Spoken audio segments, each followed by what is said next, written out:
Boa noite, pessoal. Boa noite, professora Tati, professora Amanda, professora Liz, alunos do curso de Agentes Comunitários de Saúde do IFNMG. É um prazer imenso estar aqui com vocês hoje para falar um pouquinho sobre o nosso Sistema Único de Saúde. Eu sou a professora Roberta Castro. Vocês já me conhecem, né, da plataforma. E hoje a gente vai, do chat também, né? E hoje a gente vai ter a possibilidade de trocar mais umas figurinhas. Então, eu espero que a aula seja bem proveitosa. No final da apresentação, eu me coloco à disposição para tirar as dúvidas que ainda venham a existir, tá bom? Então, vamos aproveitar. Vou compartilhar a tela com vocês.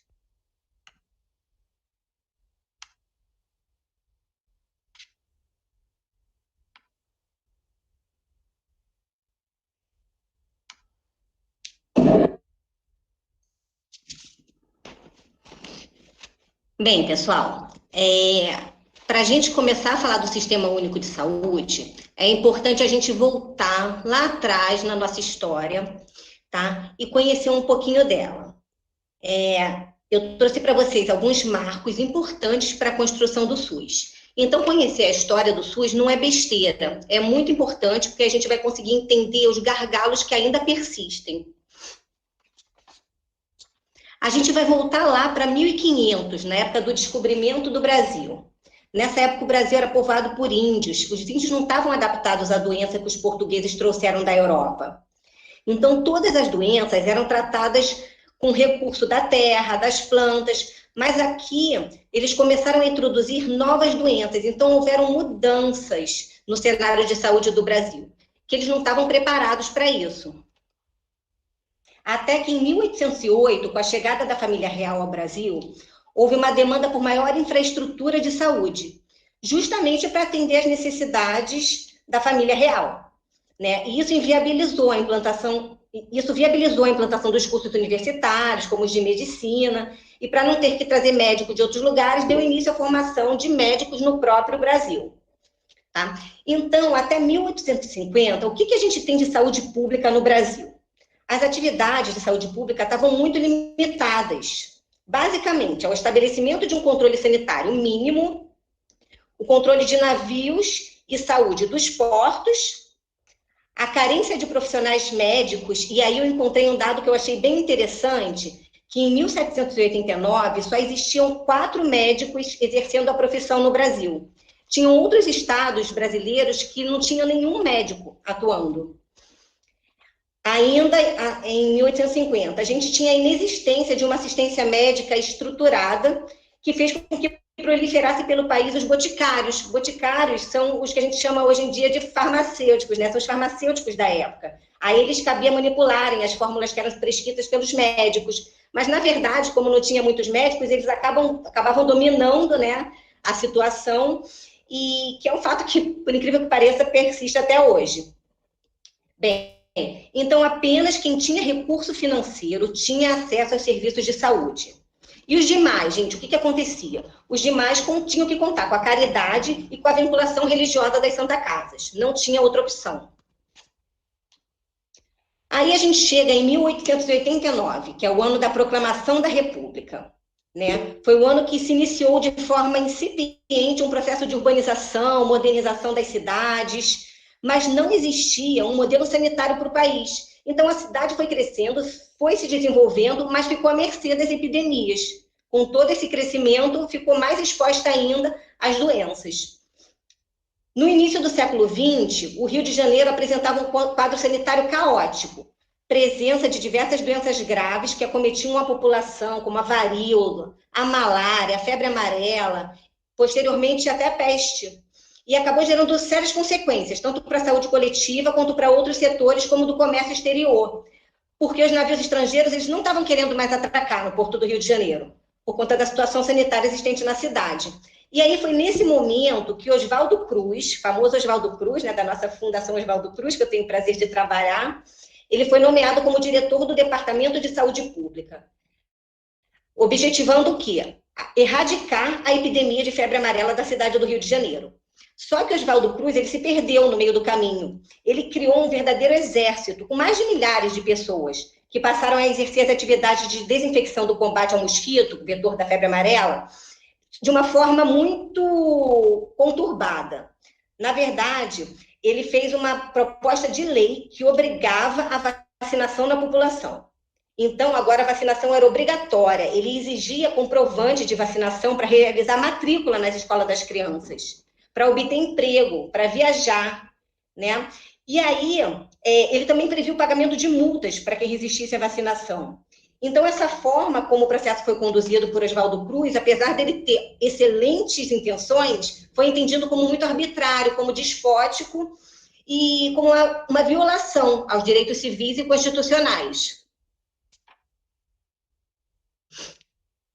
Bem, em 1923, para reverter essa situação caótica de epidemia, muita doença, população revoltada, o governo criou uma medida para garantir a saúde da população trabalhadora e implantou a Lei Eloy Chaves, criando os CAPs. CAPs são as caixas de aposentadoria e pensão, que eram pactuações entre empregado e empregador. Mas o direito aos CAPs era desigual. Ele era organizado só nas empresas que estavam ligadas às exportações e ao comércio, ou seja, ferroviárias, marítimas e bancárias. Por que essas atividades? Porque eram as atividades que na época eram fundamentais para o desenvolvimento do capitalismo no Brasil, né? Então, os trabalhadores urbanos que estavam dentro dessas categorias estavam incluídos. Os rurais e os demais trabalhadores estavam excluídos dessas caixas de aposentadoria. Em 1930, devido à pressão popular, Getúlio Vargas ampliou os CAPs e criou os IAPs, que são os Institutos de Aposentadoria e Pensão, que agora eram organizados por categorias profissionais, não mais por empresas. Então, houve uma ampliação novamente do acesso, né? Agora não eram só os ferroviários, marítimos e bancários, agora tinha industriários, servidores do Estado, tinha outras categorias que tinham direitos, embora continuasse restrito a quem possuía carteira de trabalho, né? Mas por que o governo fez isso? Por que ele ampliou o acesso? O governo era bonzinho? Mais uma vez, não. Na verdade, eles acreditavam que quem produzisse mais merecia ter essa contrapartida. Então, quem desse um retorno ao governo tinha uma contrapartida. Quem não desse retorno ao governo ficava de fora e continuava restrito às Santa Casas.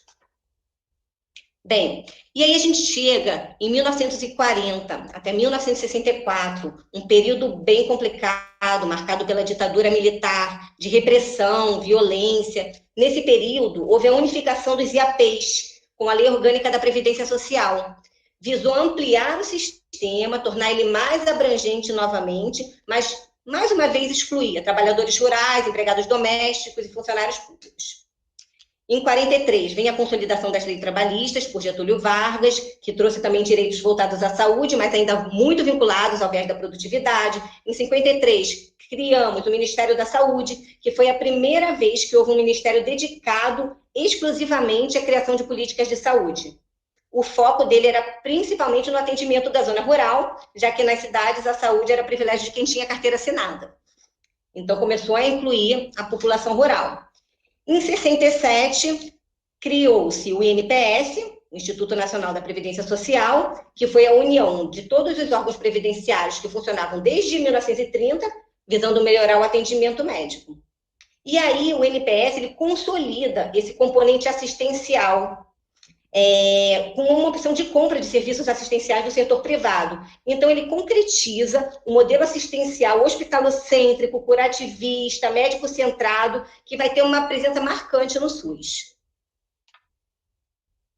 Bem, a gente chega em 1970, que é o pico da reforma sanitária. É o contexto da luta contra a ditadura, que nada mais era do que um conjunto de ideias que tinham relação com as mudanças, com as transformações que eram necessárias na área da saúde. Foi o pico da reforma sanitária, em 1970. Em 78, o INAMPES foi criado, né? Então, esse novo sistema transferiu parte das funções que até então eram exercidas pelo INPS para duas novas instituições. A assistência médica aos segurados foi atribuída aos INAMPES e a gestão financeira ao IAPAS, que é o Instituto de Administração Financeira de Previdência e Assistência Social.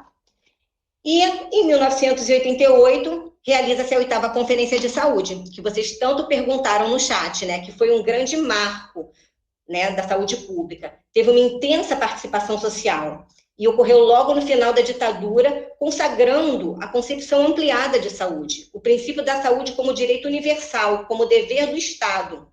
Esses atributos foram incorporados posteriormente na Constituição de 88. Então, gente, por que a 8ª Conferência foi um grande marco na história? Foi a primeira vez que a população participou das discussões, suas propostas foram contempladas, né, eles foram ouvidos, e resultou na Constituição e nas leis orgânicas de saúde, que é a Lei 8080, que a gente vai ver mais à frente, e a Lei 8.142, são as leis que balizam o SUS. Então, essa conferência foi muito positiva, muito participativa, tiveram mais de... Roberta, Oi? a aula, o PowerPoint seu, você vai apresentando? Tô. Não está aparecendo? Está aparecendo. Você podia rever isso aí, por favor? Para mim, ele está passando. Um minutinho.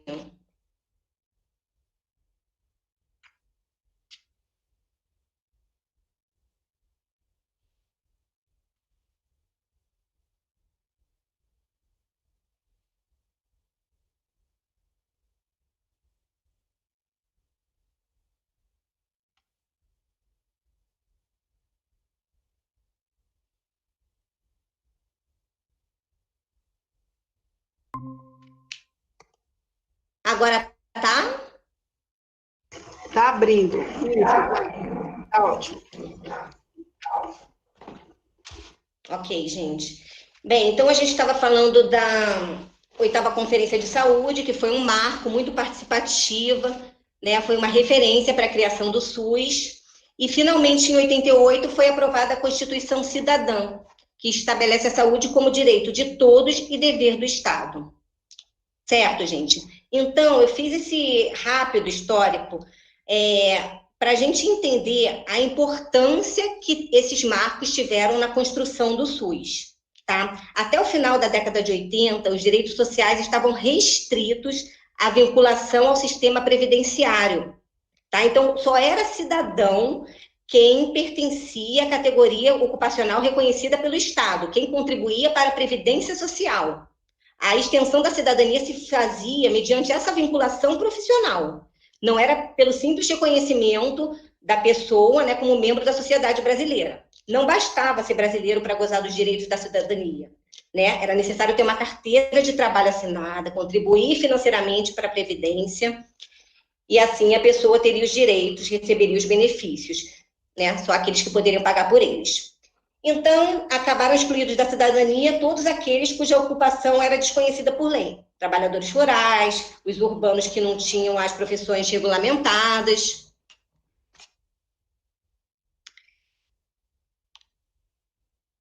Bem, gente, depois disso tudo que eu falei, o objetivo é que vocês entendam por que é importante essa volta ao tempo, por que esses momentos realmente são importantes, tá? Então, de forma resumida, eu listei alguns aspectos.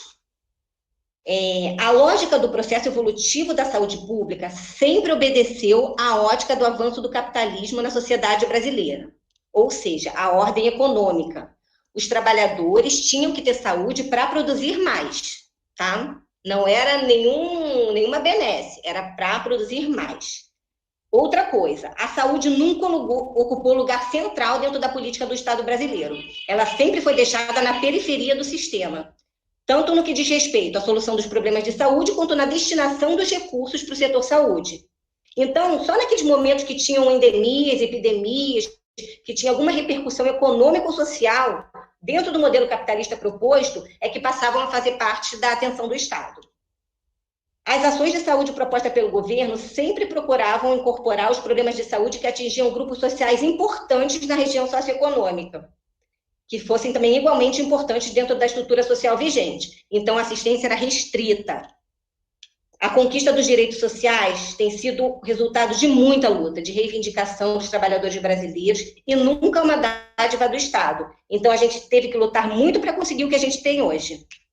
E ainda é importante entender que a dualidade entre a medicina preventiva e curativa sempre foi uma constante nas diversas políticas de saúde implementadas pelo governo. E ainda é até hoje, né? Enfim, gente, a gente tem que entender que o SUS é uma política inovadora. Ele representa uma conquista da sociedade brasileira, promovendo a justiça social. Ele atende todos os indivíduos. É o maior sistema público de saúde do mundo, atende mais de 200 milhões de pessoas, sendo que foi estudado, né, que 80% dessas pessoas dependem exclusivamente do SUS para se tratar. Então, é uma política imensa. E aí, gente, depois disso tudo que eu falei, eu pergunto para vocês, eu não tenho como ver o chat, mas queria saber quem de vocês nunca usou o SUS, ou quem não usa atualmente porque tem plano de saúde.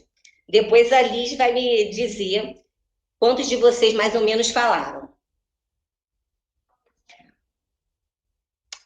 Gente, porque, na verdade, se alguém disse que não usa o SUS, está totalmente enganado. Mas não é para ficar triste, não fica chateado, porque tem muita gente que pensa assim, né? Na verdade, se você compra um alimento, se você vai no restaurante, se você usa cosmético, se você viaja, se você sofre um acidente na rua, você vai precisar do SUS.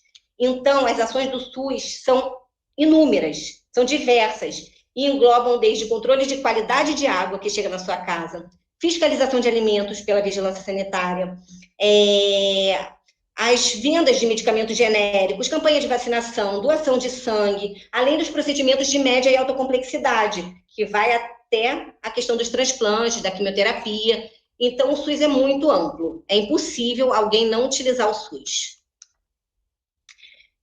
Enfim, gente, a gente chega na Lei 8080, né, que a gente falou mais à frente, que é considerada a lei orgânica do SUS, na verdade ela e a lei 8.142, ambas de 1990, são as leis que normatizam o Sistema Único de Saúde. E é muito importante que a gente entenda alguns artigos que tem nessa lei, porque eles definem exatamente como o SUS deve funcionar. Bem, então o primeiro artigo que eu selecionei para vocês foi o artigo 6º, que diz o campo de atuação do SUS. E ele diz que o SUS executa ações de vigilância sanitária, vigilância epidemiológica, saúde do trabalhador, assistência terapêutica integral, inclusive a farmacêutica, participação em políticas e execução de ações de saneamento básico, ordenação da formação de RH na área da saúde, vigilância nutricional, tem mais, colaboração na proteção do meio ambiente, formulação de políticas de medicamentos imunobiológicos, fiscalização de serviços, substâncias de interesse à saúde, fiscalização e inspeção de alimentos, participação no controle e fiscalização de produtos psicoativos, tóxicos, radiativos, formulação e execução de políticas de sangue e derivados. Gente, até cansa, né? Ver tanta coisa que o SUS é capaz de prover para a gente. Mas isso reforça tudo que foi dito no slide anterior, né? Ou seja, não tem como alguém não utilizar o SUS. É impossível. E para reforçar um pouquinho das atribuições, eu foquei na questão da vigilância sanitária e na vigilância epidemiológica, porque elas estão relacionadas às práticas de atenção e promoção da saúde e também os mecanismos para prevenir as doenças. Bem, então eu queria que vocês entendessem bem essa diferença de vigilância epidemiológica para vigilância sanitária. Tá? Vigilância epidemiológica é um conjunto de ações que proporcionam conhecimento, detecção, prevenção nos fatores determinantes e condicionantes da saúde individual ou coletiva. Tá? Então, o objetivo dele é recomendar e adotar medidas de prevenção e controle de doenças. A principal função dele é acompanhar as doenças de notificação compulsória, investigar epidemias nos territórios específicos. Tá? E a diferença para a vigilância sanitária é que a vigilância sanitária atua mais a nível de ambiente. É o conjunto de ações capazes de eliminar, diminuir ou prevenir riscos à saúde e de intervir nos problemas sanitários decorrentes do meio ambiente, da produção e circulação de bens, da prestação de serviços de interesse à saúde. Tá? Então, a vigilância epidemiológica foca nas doenças e a vigilância sanitária foca no controle dos bens, produtos e serviços que oferecem risco à saúde da população. Eu coloquei também a saúde do trabalhador, porque, na verdade, ela emprega as duas vigilâncias para auxiliar na proteção à saúde dos trabalhadores. Tá? Então, também é muito importante entender que a saúde do trabalhador é foco também do SUS, mas que ela atua com essas duas vigilâncias atuando de forma paralela. Bem, gente, aí eu trouxe para vocês a nossa epidemia, um momento complicado que a gente está vivendo, um momento pandêmico, né, que está todo mundo em quarentena, para a gente compreender melhor a atuação da vigilância sanitária e da vigilância epidemiológica, né? E, por incrível que pareça, muita gente até se surpreendeu, mas a gente pode dizer que a resposta da vigilância, das vigilâncias, foi imediata, foi bem sucedida, né, durante a pandemia. Então, o SUS está de parabéns, claro que a gente tem inúmeros problemas ainda, a gente vai colocar, mas ele atuou de forma bem interessante e satisfatória. Né? A gente tem uma plataforma, que é a plataforma saúde.gov, onde a gente mantém todas as informações atualizadas sobre a doença em tempo real. E como que a vigilância epidemiológica atuou? Ela fortaleceu a notificação dos casos, monitorou indicadores de novos casos e mortalidade, monitorou o perfil de casos graves e óbitos, ou seja, ela conseguiu identificar grupos de risco, realizou ações de educação em saúde, definiu estratégias de prevenção, né? A utilização dos EPIs, dos equipamentos de proteção individual, o uso do álcool gel. Então, a vigilância epidemiológica é isso, gente, ela atuou com foco na doença. E a vigilância sanitária, como que fez o seu papel? Ela fiscalizou e orientou os estabelecimentos que estavam funcionando, né, para ver se eles tinham condições sanitárias de atuar durante o momento da pandemia. Eu não sei se vocês lembram, mas a gente teve um número muito alto de produtos falsificados, de álcool gel clandestino. Bem, aí foi aí que a vigilância sanitária entrou, fazendo vistoria em estabelecimentos, né, identificando esses álcools que estavam falsificados, fazendo orientação técnica à população. Bem, então, essa é, na prática, a atuação das duas vigilâncias. E eu achei que foi um momento importante da gente refletir sobre elas. Bem, aí a gente continua na Lei 8080. É importante a gente saber que ela diz que o dever do Estado, no que tange à saúde, não exclui o das pessoas, da família, da empresa e da sociedade. O que quer dizer isso, gente? Significa que nós somos corresponsáveis pelo nosso processo de saúde e doença. Isso é muito importante a gente entender. A gente não pode falar que tudo é culpa do Estado, que falta de política. Claro que grande parte sim, mas a gente também tem a nossa parte e a gente tem também o que fazer para colaborar com a nossa saúde. Bem, a lei também definiu que, no caso da insuficiência do setor público, o SUS pode fazer a contratação de serviços privados. Isso é importante vocês saberem, né? A gente sabe que o SUS muitas vezes não dá conta. A atenção oncológica é uma que retrata isso bem. Se vocês pensarem na questão da radioterapia, a gente não tem aparelhos de radioterapia para tratar todo mundo. Então, o que a gente tem que fazer? Tem que abrir mão de convênios com instituições particulares para conseguir atender a demanda da população. E, por fim, a gente tem que entender que a saúde tem como determinantes e condicionantes a alimentação, a moradia, o lazer, ou seja, né, o nível de saúde da população é expresso pela organização social e econômica do país, tá? Então, esse aí é o conceito ampliado de saúde, que a gente tanto fala, né, que saúde não é só a simples ausência de doença, ele é muito maior, né, ele envolve todas essas questões que a gente elentou. E o mais importante é a gente entender como que a gente garante isso tudo à população, né? Num país tão diversificado, tão heterogêneo. Bem, eu trouxe esse conceito de determinantes sociais, que eu acho que é muito importante para a gente entender de fato o conceito ampliado de saúde. Os determinantes sociais, eles estão relacionados às condições que a pessoa vive e trabalha. Tá? Então, a gente considera fatores sociais, econômicos, culturais, psicológicos, comportamentais, todos os fatores que influenciam na ocorrência de doença ou nos fatores de risco. Tá? A pessoa pode não ter a doença, mas pode estar aumentando o risco de desenvolver alguma doença. Então, moradia, alimentação, escolaridade, gente, renda, emprego, tudo tem que ser levado em consideração. Tá? E por que a gente precisa levar isso em consideração, né? Porque a gente sabe que a doença não se distribui aleatoriamente na população. Os riscos de adoecer por uma doença são diferentes na população. Algumas pessoas adoecem antes, outras vivem menos que outras por ocupar posição social diferente, né? Então, embora a gente saiba que tenha a questão da hereditariedade, a questão genética, os determinantes sociais influenciam muito na situação de saúde da população.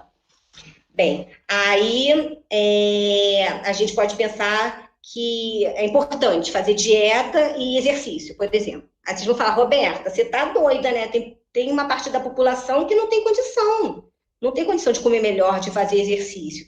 E aí eu concordo plenamente com vocês, tá? Vai depender do acesso a alimentos saudáveis, de acesso ao local de lazer. Não é fácil mudar, tá? Não é fácil mudar, mas é aí que entra a questão das políticas públicas, tá? Tudo isso só vai ser transformado por políticas públicas. As pessoas só vão conseguir viver melhor e vai ter menos desigualdade se de fato as políticas funcionarem. E aí, gente, entra nesse contexto toda a questão também da intersetorialidade, porque a saúde sozinha não dá conta de resolver todos os problemas. E aí vai ter que se articular com os outros setores, como educação, habitação, até a questão do programa Bolsa Família também é importante, tá? E reforçar que agente comunitário de saúde atua diretamente nesses determinantes sociais. São vocês que vão conseguir levantar essas informações sobre os determinantes sociais, tá? Então, olha só a responsabilidade de vocês nesse processo. Dando continuidade, a gente entra nos princípios doutrinários do SUS. São 3, universalidade, equidade e integralidade. O que são princípios doutrinários?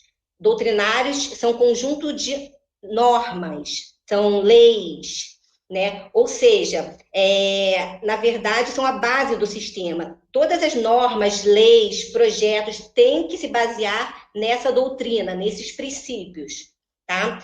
Então, universalidade é a garantia de acesso a toda pessoa, independente da cor, da raça, da religião, do local de moradia, tá? Então, por exemplo, um morador de rua tem direito ao SUS? Com certeza. Um indígena tem direito? Claro. Quilombola, LGBT? Sim, todos têm direito, tá?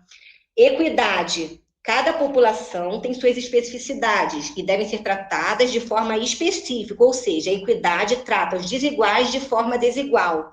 Então, seu objetivo maior é justamente o quê? Combater as desigualdades, né? Se a gente trata diferente, de forma diferente, a gente vai equilibrando.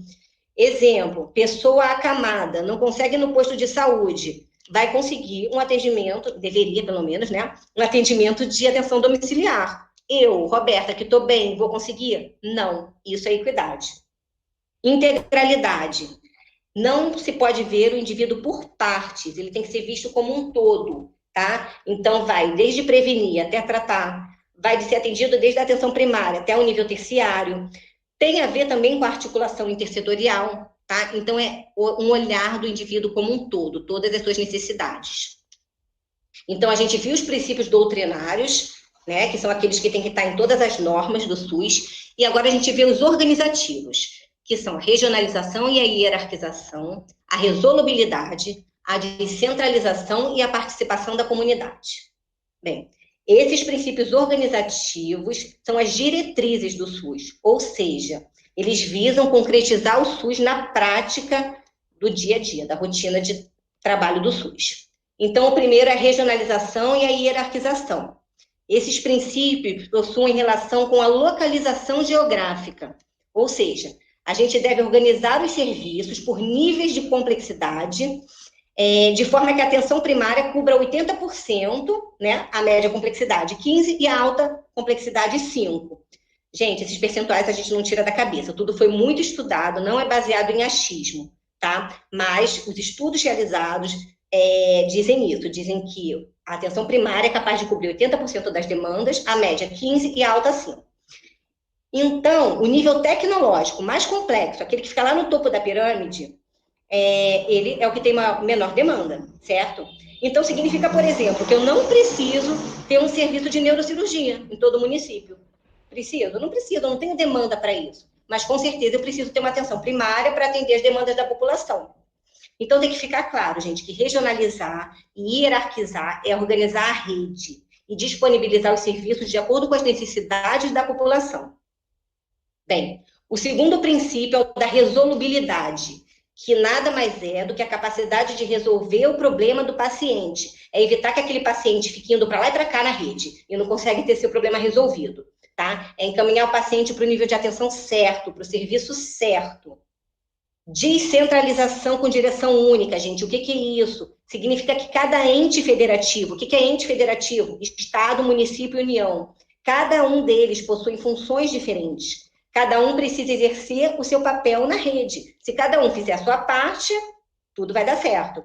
Então, o município tem que ter autonomia para pensar como tratar a sua saúde. O município é quem conhece melhor a realidade da sua população. Então, a gente tem que oferecer essa autonomia para o município. E aí, gente, só a nível de, para vocês lembrarem disso, que a União é representada pelo Ministério da Saúde, o Estado e o Distrito Federal pelas secretarias estaduais e distritais de saúde, e o município pela Secretaria Municipal de Saúde, tá? E, por fim, a participação da comunidade nas políticas de saúde, no controle da execução da saúde, que é representada pelas conferências e pelos conselhos de saúde. A gente vai ver a Lei 8.142 no próximo slide, que amplia essa discussão sobre o tema. Enfim, gente, a Lei 8.142, ela dispõe sobre a participação da comunidade na gestão do SUS. Institui como instâncias colegiadas as conferências e os conselhos, obrigatoriamente integrantes do SUS, e fala sobre a composição das conferências e dos conselhos. Então, ela está dispondo sobre a participação da comunidade na gestão do Sistema Único de Saúde. Gente, olha a importância disso, da comunidade poder palpitar, poder falar, poder ser ouvida, né? Então, institui as instâncias colegiadas, que são as conferências e os conselhos, e diz que eles são obrigatórios. Ou seja, nenhum gestor pode recusar a constituir esses fóruns. Se ele fizer isso, ele vai estar desrespeitando a lei. Então, é obrigatório que existam os conselhos. Ele fala da composição, das conferências e dos conselhos, né, que isso é super importante, porque ele diz que a representação dos usuários deve ser paritária em relação aos demais segmentos. Os demais segmentos são governos, prestadores e profissionais de saúde. Se é paritária, significa que o número de vagas para as entidades ou organizações representantes dos usuários deve ser exatamente a metade do total de participantes das conferências e conselhos. Então, é 50%, 50%, né? Bem, gente, então depois disso tudo que a gente viu a Lei 8080, 8.142, e a gente vê, nossa, que proposta maravilhosa, né? O SUS foi bem planejado, né? O projeto é maravilhoso, mas e na prática? E agora? Como é que está, né, o funcionamento do nosso SUS? Na vida real é um pouquinho diferente, né, gente? Na prática tem muitos desafios ainda a serem superados. Então, embora o SUS seja uma política social muito ampla, né, que vocês já viram o tamanho do SUS, ele recebe muitas críticas. Primeiro, a gente pode falar do quadro de profissionais. Alguns profissionais não entendem ainda o modelo de saúde ampliada, né? A gente precisa tentar reverter a fragmentação dos cuidados, evitar encaminhamento desnecessário, que causa mais gasto para o SUS, evitar a saída devida dos pacientes, sem terem seus problemas reduzidos. Ou seja, as práticas curativas ainda prevalecem sobre a promoção e prevenção, tá? E claro que a gente também tem muitos problemas relacionados à dificuldade de trabalhar em equipe, isso é fato. Bem, além disso, o que mais que a gente pode listar? Falta de leitos, seja por uma gestão inadequada dos mesmos, seja pela falta de resolutividade da atenção primária, falta de profissionais e alta rotatividade. A gente tem um plano de cargos e salários legal? Não. A gente tem questão de trabalho atraente? Não. O ideal seria ter, né? O ideal é criar vínculo com o paciente, mas a gente ainda tem essa dificuldade. Longos tempos de espera nas filas. Gente, a estrutura existente é incapaz de dar conta da demanda da população. Como eu falei, a questão da oncologia. O Estado tem poucos serviços de rádio. E aí todos sabem que a gente tem que contratar mais serviços, né? Por convênio, claro, né? Contratação com o privado. Mas... quando eu digo assim, todo mundo sabe que tem que contratar, o Ministério sabe, o Estado, o município, os órgãos de controle, todo mundo sabe, mas aí o valor oferecido não é atraente, né? E aí o privado não tem interesse em complementar a atenção do SUS. E aí, gente, o paciente é que padece lá nas filas, né? Bem, então a gente tem também a má gestão financeira, que está muito atrelada à corrupção, isso é muito grave. Um atendimento pouco humanizado, seja pela falta de capacitação, seja pela sobrecarga de trabalho, pela falta de tempo para dedicação. E temos gestores pouco qualificados, né? Então, ainda persiste na gestão profissionais que são excelentes técnicos lá na ponta, mas não entendem nada de gestão. E aí é aquela situação, a gente perde um excelente médico na ponta, mas perde também a oportunidade de qualificar os processos. E aí, gente, muito mais coisa. Superlotação nas emergências, né? Por aí vai. Não falta matéria nos jornais, né? Que critiquem o SUS. Então, isso tudo mostra que do jeito que está, não está legal. A gente precisa mudar. Mas para a gente mudar, a gente precisa saber aonde a gente quer chegar, certo? Então, a gente precisa entender a situação atual de saúde do Brasil. Para entender, gente, essa situação de saúde, a gente tem que se basear em duas coisas. Na transição demográfica tem a ver com sexo e com faixa etária, e na transição epidemiológica, que tem a ver com as doenças, né? Com as principais causas de mortes por doenças. Então, na primeira figura, a gente pode ver que a gente tem uma modificação da estrutura piramidal. Ó, em 1980, a pirâmide está lá certinha, né? Quando chega em 2017, ela já está mais redondinha. Em 2060, olha como ela vai ficar.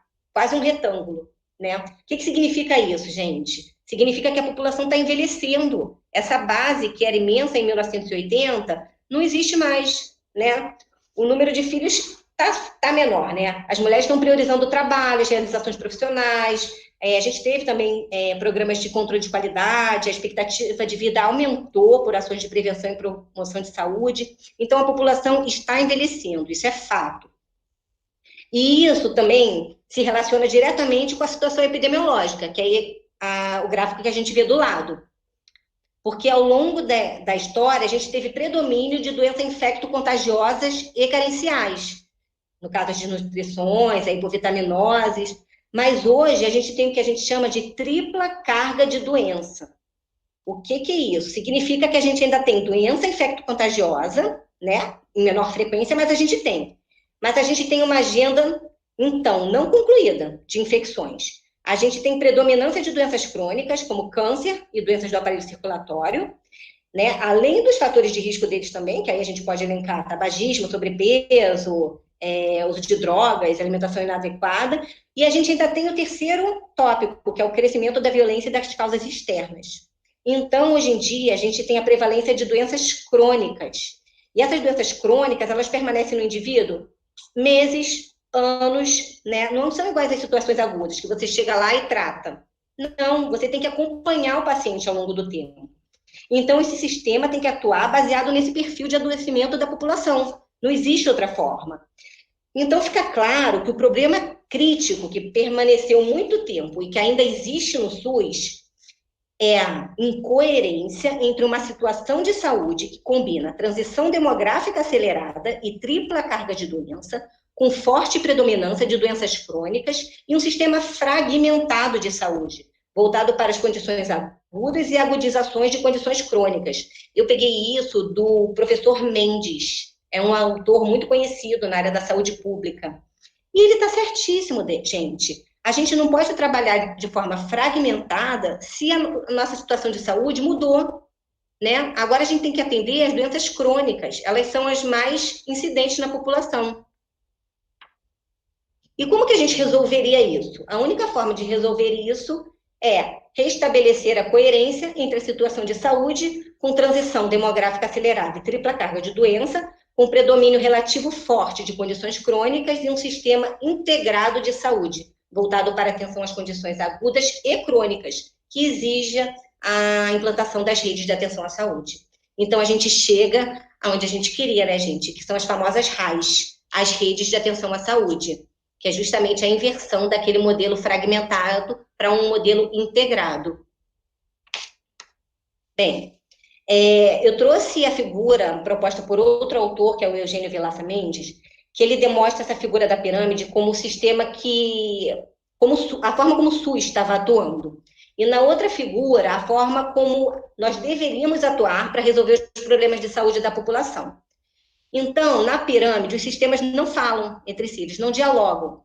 A população pode entrar por qualquer um desses níveis, atenção básica, média ou alta complexidade, independente da sua necessidade. E esses níveis não vão falar entre si.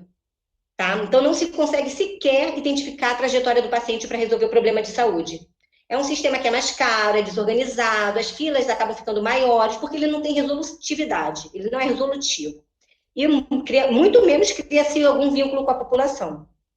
mas o SUS já tinha uma proposta de sistema integrado, lembra, gente, que a gente viu lá nas leis? A proposta não era regionalizar, hierarquizar, mas na prática não estava funcionando. Então, para dar conta dessa mudança que a gente colocou, da transição epidemiológica e demográfica, para dar conta dessas necessidades da população, se tornou necessário implantar um sistema integrado.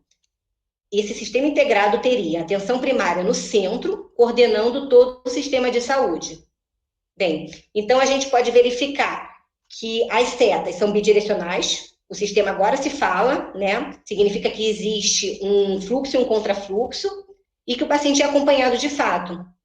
E aí vai ser um sistema que é bem mais eficaz, menos oneroso, vai criar um vínculo maior com a população e é mais resolutivo, além de evitar esse retrabalho, né? Bem, então esse sistema é chamado de RAIS, que é o que a gente tem tentado fazer para propor fortalecimento da atenção primária em saúde. Nessa planilha, eu tentei resumir as diferenças de um sistema fragmentado para uma RAIS, tá? E é assim, gente, só para a gente fixar bem. Os fragmentados são organizados por componentes isolados, de forma hierárquica. As redes de atenção não, elas são organizadas por um contínuo de atenção, por uma rede poliárquica. O sistema fragmentado, ele é orientado para atenção às doenças agudas e para a agudização das doenças crônicas, ou seja, espera ficar bem mal mesmo, né, para resolver o problema, não pega no início, né. Já as RAIS não, elas são voltadas para as condições crônicas e agudas. O fragmentado é voltado para o indivíduo, o RAS para a população como um todo, né? Ela pensa no coletivo. No fragmentado, o sujeito é o paciente. Na RAS, o sujeito é o agente de saúde, né? Ou seja, ele é corresponsável pelo seu processo de saúde e doença. Ele atua, né, para melhorar a sua situação de saúde. O sistema fragmentado é um sistema reativo, com ênfase em ações curativas e reabilitadoras. E a RAS é proativa, com ênfase na atenção integral. O sistema fragmentado não possui coordenação e na RAS a atenção primária é a coordenadora, tá, gente? Então, por fim, no fragmentado o cuidado é profissional, não havendo comunicação e articulação entre as diferentes categorias profissionais. Na RAS, o objetivo é um cuidado multiprofissional, que os profissionais se falem. Bem, então, gente, como que deve funcionar na prática a RAS? Ela deve ser organizada de forma regionalizada e hierarquizada, como a gente viu na Lei 8080. Ela deve permitir um conhecimento maior dos problemas de saúde da população de uma determinada área, tá?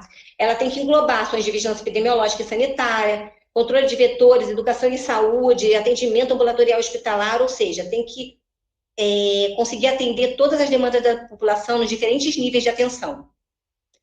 O acesso ao SUS deve se dar pela atenção primária, tá? E essa atenção primária tem que estar qualificada para atender e resolver os problemas de saúde da população, né? Lembrando que a gente já colocou que tem que resolver cerca de 80% dos problemas, né? E os problemas que não forem resolvidos nesse nível vão ser referenciados para os serviços de maior complexidade tecnológica. E agora, gente, a gente vai ver alguns elementos que compõem a RAS, tá? O primeiro, claro, que não podia faltar, é a população. Não existe RAS se não tiver uma população para ser atendida.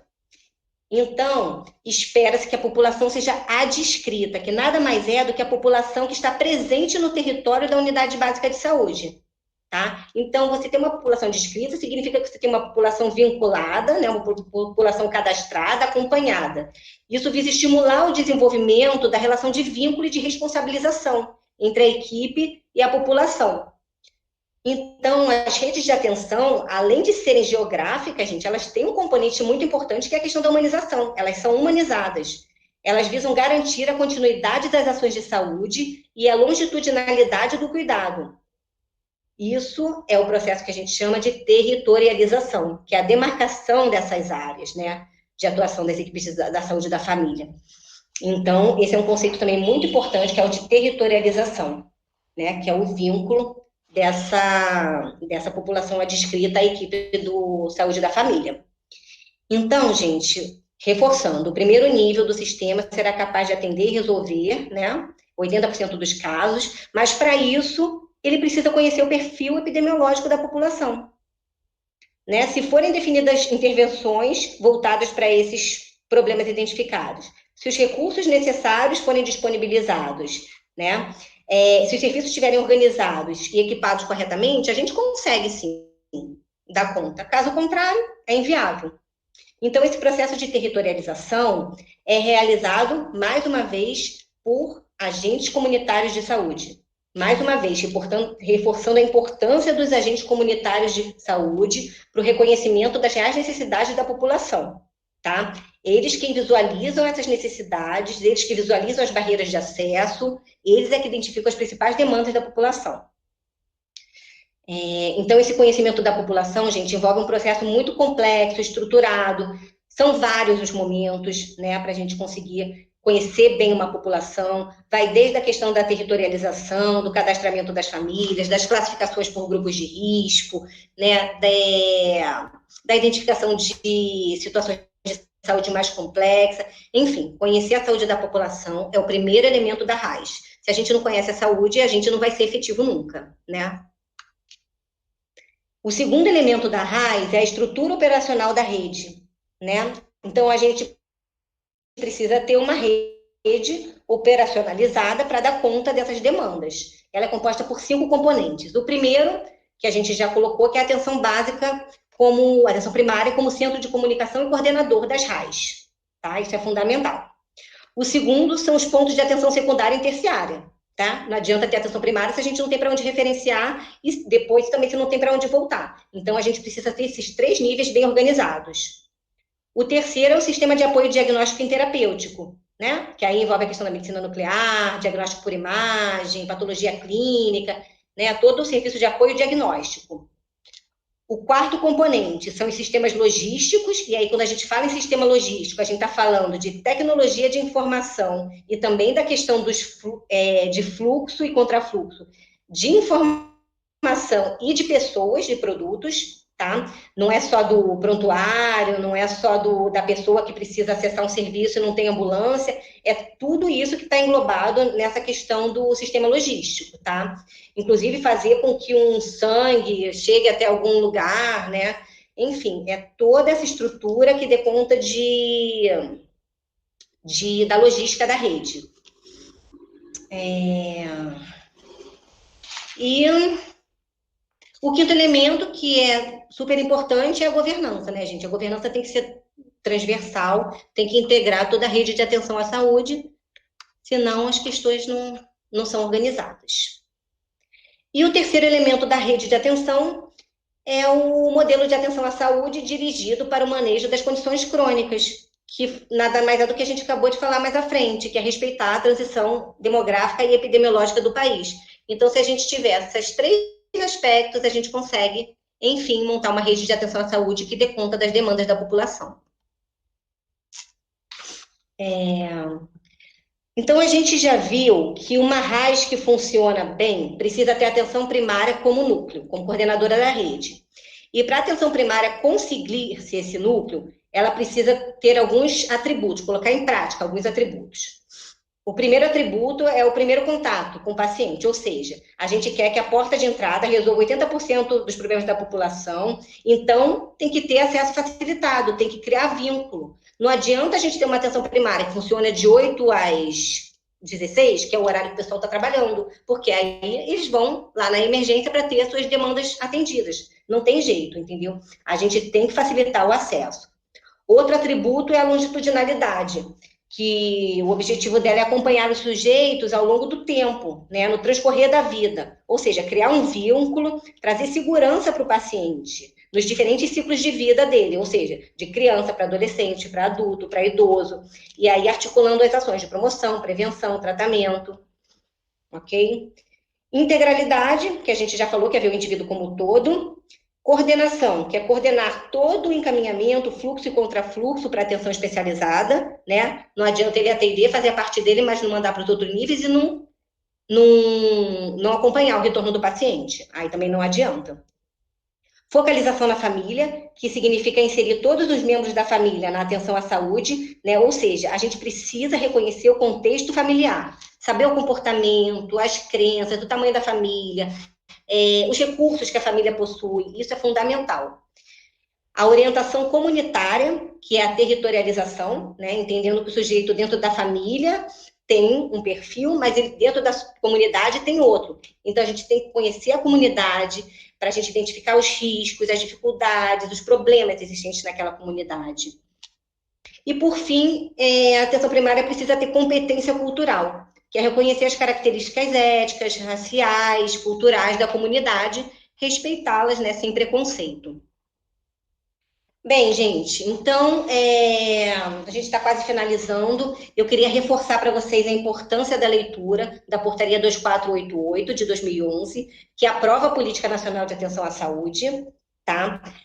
O agente comunitário de saúde que não conhece essa portaria não vai ser um bom agente comunitário, assim como os outros profissionais que atuam na atenção primária. Todo mundo tem que conhecer essa portaria, tem que estudar, tem que fazer uma leitura bem detalhada, né, de tudo que ela traz. Ela traz tudo isso que eu elenquei aí, os princípios e diretrizes da atenção, função das RAS, responsabilidades, atribuições específicas, fala dos NAFs, dos programas de saúde na escola. Ela é bem ampla, ela traz bastante informação para a gente.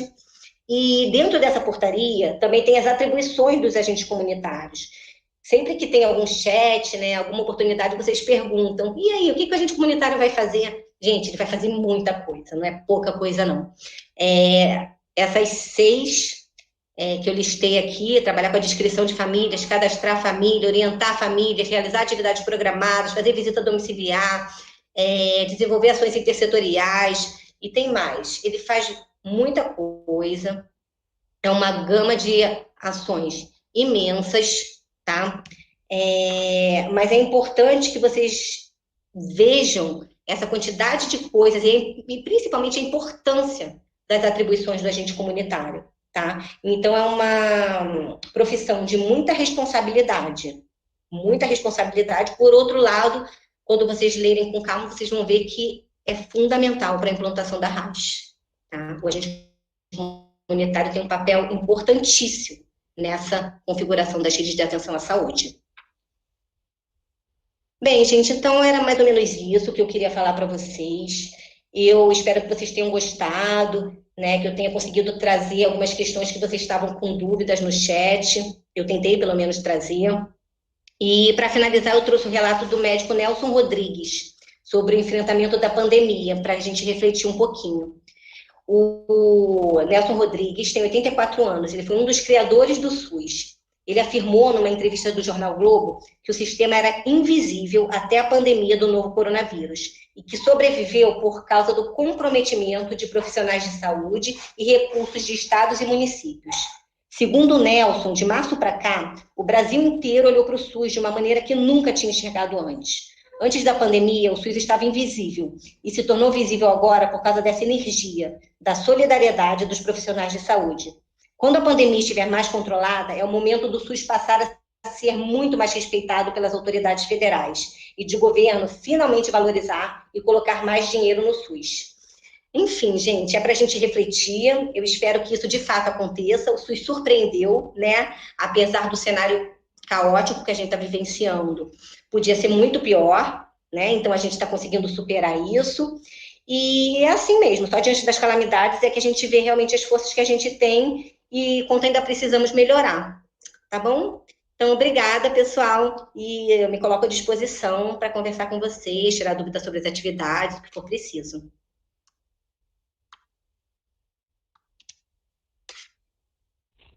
Boa noite, Roberta. Boa noite. Dos alunos.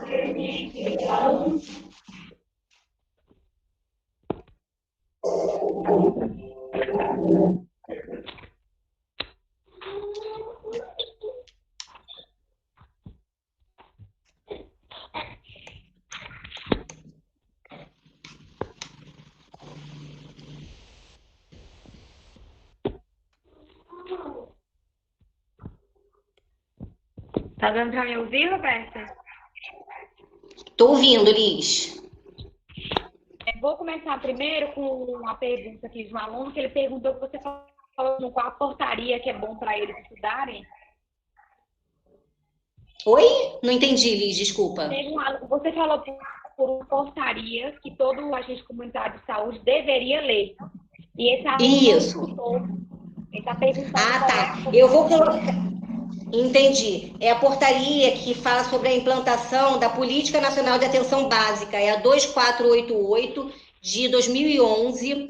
É claro que essa portaria, assim como a Lei 8080, 8.142, são fundamentais que eles realizem a leitura. Eu acho que eu já coloquei o material lá na sala, mas eu vou rever e, se for o caso, eu coloco lá para facilitar. Mas é só pesquisar na internet que é facinho localizar. Portaria 2.488.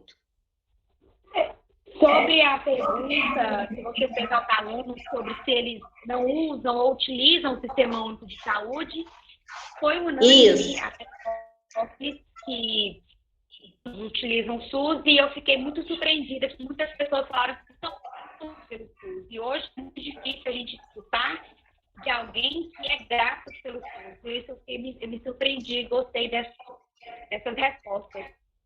Que bom! No geral, os alunos...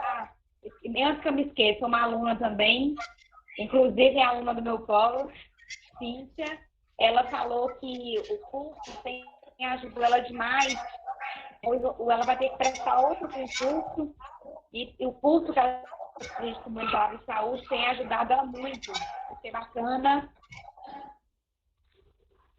Esse retorno é muito importante, né, gente? Assim, eu tenho acompanhado o curso também desde o começo e eu acho que ele está muito rico, realmente, de informação.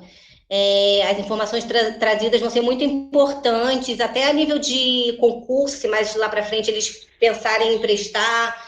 Tem muita informação legal que pode ser retirada. Então, eu fico feliz de estar ouvindo isso. Outros alunos também a elogiaram, agradecendo pela riqueza de informações que você trouxe nessa aula.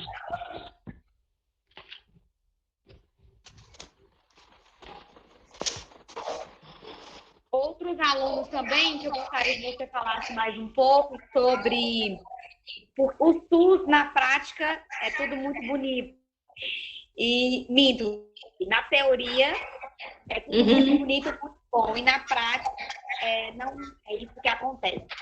Aí eu gostaria que você falasse mais um pouquinho por que essa tanta dificuldade que existe de exercer o SUS na prática. Gente, assim, na verdade, tudo é fruto daquela construção histórica que a gente viu. A saúde nunca foi prioridade, né? O subfinanciamento sempre existiu, nunca foi prioridade. O objetivo sempre foi, né, conseguir alguma coisa através da saúde, né? Que no caso era sempre a questão do capitalismo, de produzir mais, lucrar mais. E infelizmente, gente, para mudar isso é difícil, né? A gente vem tentando aos trancos e barrancos, né? Mas assim, as coisas mudaram também ao longo do tempo. Foi aquela questão que a gente viu da transição epidemiológica e da transição demográfica. Não dava mais para a gente atuar como a gente estava atuando. O perfil da população mudou.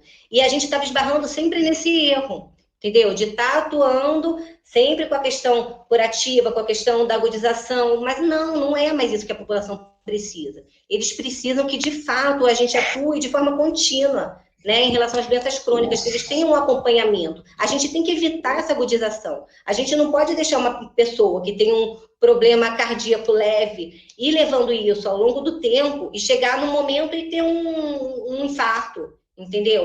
Ou então ter uma outra doença cardíaca mais grave. É isso que a gente tem que evitar, porque senão o sistema de saúde realmente ele não dá conta. Até porque esses níveis de atenção que demandam esses cuidados mais complexos são muito mais caros do que a atenção primária, entendeu?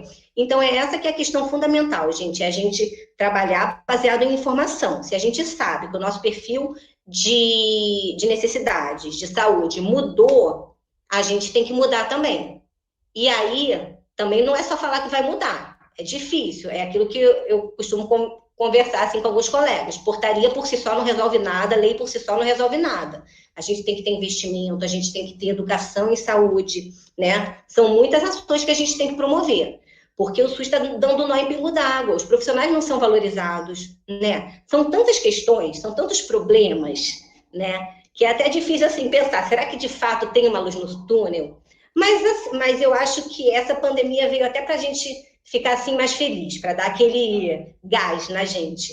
Porque a gente viu que aos trancos e barrancos a gente conseguiu se superar, né? Então, assim, se cada um fizer a sua parte e se a política realmente, de fato, investir dinheiro, investir capacitação, né? Porque também a gente tem que ter gestão, tem que ter capacidade de gestão. Se investir nisso tudo, eu acho que a gente tem um caminho longo a percorrer, mas eu acho que a gente chega lá. Aproveitando a sua fala sobre a pandemia, tivemos um aluno aqui que relatou que na cidade dele está tendo consulta online, porque as UBS são todas limitadas para atender apenas casos suspeitos. Eu já achei essa questão muito bacana, inovadora da consulta online. É claro que a consulta online não vai atender a toda a população, todo mundo, mas consegue minimizar a quantidade de pessoas que vão às UBS, né? Perfeito, Liz. Assim, na verdade, eu acho que a gente tem que se reinventar, né, gente? É um momento que ninguém esperava e a gente tem que se reinventar, entendeu? Então, a gente vai se adaptando e vai vendo. Claro que se o paciente estiver infartando, a gente não vai conseguir fazer uma consulta online, entendeu? Mas se ele estiver, de repente, precisando de uma medicação, precisando de um aconselhamento, né? Por que não? Então, eu acho que é isso por aí mesmo. Eu achei que foi uma estratégia bem interessante e que está dando certo, né? Até para a gente não restringir tanto o acesso. Porque a gente sabe que as pessoas, né, querem esse tete-a-tete, querem esse vínculo, né? E elas se sentem desamparadas, mas eu acho que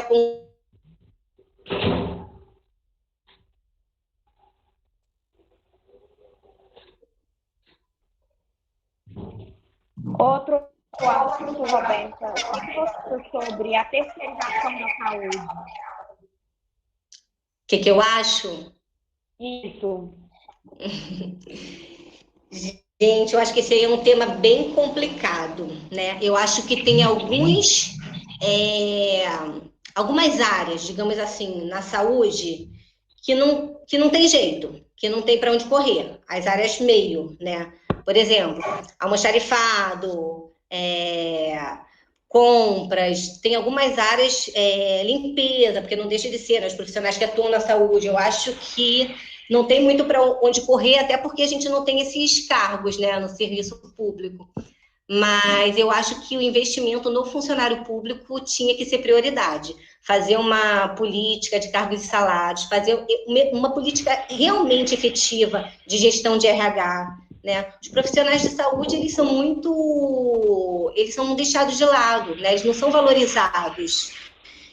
Então, eu acho que esse é um tema polêmico, eu acho que é importante a gente refletir sobre isso, e acho que não é o caminho, o melhor caminho a ser seguido na ponta, digamos assim, na assistência, né? Mas, assim, nas outras áreas eu vejo que não tem jeito, é como que a gente consegue se organizar, mas a coisa mais importante é a gente investir realmente no funcionário público, né? Você chegou num ponto importante, que também teve alunos que relatou que o sistema de saúde é péssimo, que o atendimento é péssimo. Essa valorização do profissional realmente é muito importante, porque se o funcionário está bem dentro do ambiente de trabalho, isso conta muito no atendimento com o outro, né? Com o paciente. Isso é um ponto muito importante, com certeza, ser estudado, trabalhado muito ainda. Porque como que o funcionário ele vai atuar, né, assim, com mais humanização, se ele não tem tempo, se ele tem que atender 20 pacientes em 1 hora, se ele está querendo atender um paciente, mas não tem EPI, por exemplo, ou então não tem uma luva, ou então está faltando um item para ele fazer a consulta. É estressante, né, gente? Na verdade é que é difícil trabalhar no público, é muito difícil. A gente tem que ser guerreiro, tem que se superar a cada dia, porque falta tudo, entendeu? Condição a gente não tem, motivo para desistir, eu acho que são inúmeros. Todo dia, né, eu acho que a gente pensa assim, meu Deus, será que eu estou no lugar certo? Porque é muita dificuldade. E a gente vê que os gestores não estão tão interessados, eles querem maquiar as coisas, entendeu? Porque a questão é muito política, né? A política no sentido da politicagem, né? Então, o profissional sempre é deixado de lado e eu concordo com você, Liz. Essa valorização é fundamental. Eu acho que no mais foi mesmo da aula, parabenizar demais. Foi muito esclarecedor. Quem relatou que fez uma atividade hoje, teve muita dificuldade, mas a aula conseguiu ter um maior entendimento da disciplina. E no mais, isso, só agradecer mesmo por essa aula que você nos proporcionou. Obrigada, gente. Queria agradecer também esse tempo que vocês passaram e me ouviram. Me coloco à disposição pela plataforma. Quando quiserem entrar em contato, fiquem à vontade. Eu estou lá para isso mesmo, para a gente trocar figurinha. Queria agradecer a Liz por ter me ajudado, né, a organizar esse webinário, Tati, por ser sempre tão parceira. Obrigada, gente. Roberto, eu que agradeço. Agradeço a professora Roberto, a professora Liz. Pessoal, boa noite, fiquem com Deus, se cuidem, fiquem em casa se puder e até o próximo webinário. Boa noite.